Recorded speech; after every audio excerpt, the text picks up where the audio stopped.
Hi, everybody. Thought I wanted to share with you a little bit about a new project that we're doing here at Friends of African Village Libraries.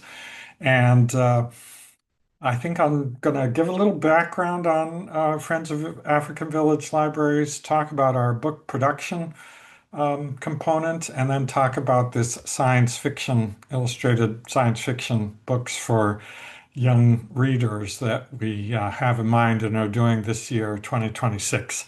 Um, FAVL was established in 2001 and supports village community libraries in Burkina Faso, Ghana, and Uganda. We're an all-volunteer organization with a limited budget. Here's what a typical library looks like. This is the Library of Karaba in southwestern Burkina Faso. Um, you can see the library collections. We try to have between 1,000 and 2,000 books in each library. Uh, every book costs maybe $3 to $5 on average, so it's about $5,000 just for the book collection alone. And then we have, of course, shelving chairs. Um, we try and always have some traditional chairs, as you see here, made by local craftsmen. But there's also plastic chairs too. And we usually try and support, working in collaboration with local government, we try and support the salary of the librarian. You can see the librarian sitting in the back there at the table. The Libraries are public libraries, so they're open to everyone in the community to come and read, and readers who want to check out books. And some of the libraries that allow checkouts pay a very modest fee, like $1 a year, just to have their name on a little ID card that then they can use to check out books. Um,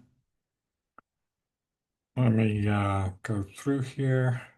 Um, These are examples of, just some candid shots of readers in the libraries. This, I believe, is Dohun Library, also in Burkina Faso. Um, and, regular readers are primary school kids and secondary school kids, but there's also adults who come by and want to continue their reading and do spend some time reading.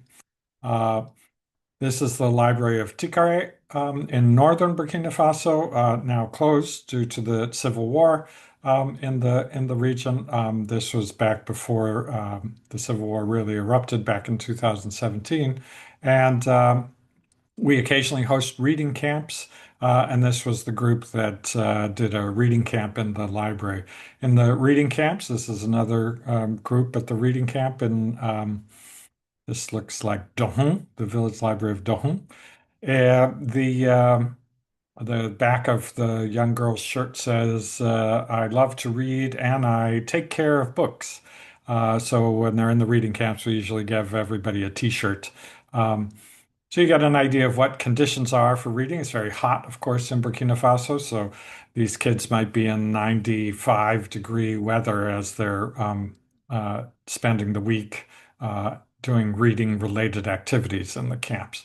We run a small bookmobile in Houndé in southwestern Burkina Faso. It goes to schools and provides reading materials after school. This is a typical group of primary school kids who are reading.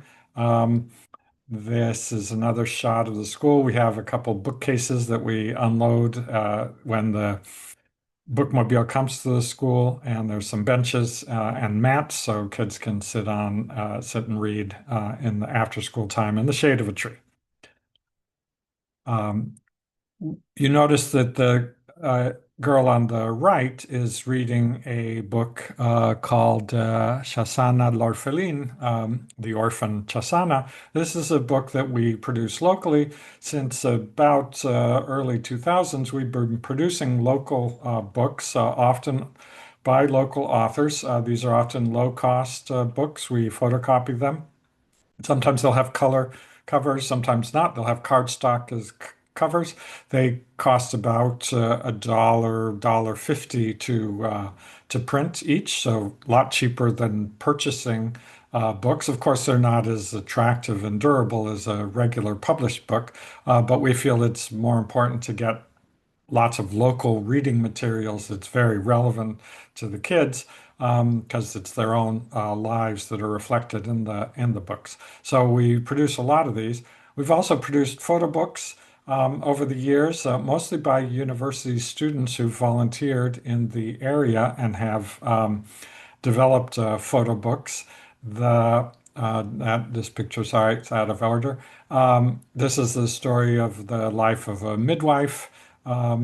This is the story of a young woman and her mother and their farming activities. This is the parts of the body, teeth, eyes, ears, nose, shoulders, etc. This is a locally produced book about a woman becoming a mechanic. I am a mechanic. It's called A Professional Woman. This is Julie in the village garden. Julie has a watering can. And so these are simple books with simple vocabulary that are intended to encourage kids to read. Slightly more complex book is this history photo book where a older man who had been a soldier in the French army had his collection of photographs. So we made a book collecting that. This is him, Courant Bemeré, and this is him a few years ago. He passed away, unfortunately. Um, we have many locally produced books, as I said, and this is an example of some of the illustrations. Gives you a good idea of what kind of very, very relevant readers know exactly what these illustrations mean and are. They're designed for this very rural agricultural setting that most of our readers are living in. So that's what some of the books are. We're developing this new project in 2026 to publish science fiction books for young readers, just to have more genre variety in their reading experiences. The idea is that university students here will write the texts and then collaborate with West African illustrators who will generate the images, and will print up and distribute to libraries the good quality books.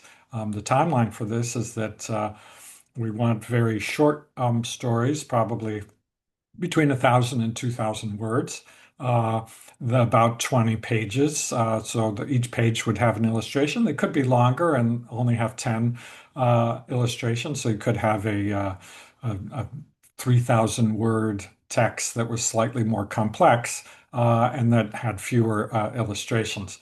Um, Professor Glazer and Professor Cavane here at Santa Clara University will provide you with some feedback. Then we'll ask you if the book looks good, if the story looks good. We'll ask you to write up summaries of images, and then we'll work with you to communicate with and contract with an illustrator using Upwork, which is a task contract platform. You'll supervise and give feedback to the illustrator, and working with Professor Cavane and Professor Glazer, approve the final illustrations. And then we'll send to printer. You'll review the proofs, and hopefully we'll have a science fiction story. Just to give you an example, here are some of the West African or the illustrators. I think this person's actually from Egypt. Here is an example. That's an example of her, sort of science fiction work. Here's a West African illustrator. Here's another West African illustrator. And you can browse Upwork yourself to look for some of these illustrators. Here's a book that I started doing just as a proof of concept with a Nigerian illustrator, Victoria Anifiok. And this is sort of a mock-up of the cover. We haven't finalized anything yet, so it'll go be refined. And it's about a young girl named Aina who goes and draws water and carries it back to the village. And one day she happens to be going to the well alone, and you'll have to read the rest of the book if you want to find out what happens to Aina. Um, so why science fiction? Why Afrofuturism? Well, there's some links here that can give you an idea about what this is all about. And for more information, please do contact me at FAVL, favl.org. Thanks very much for your time.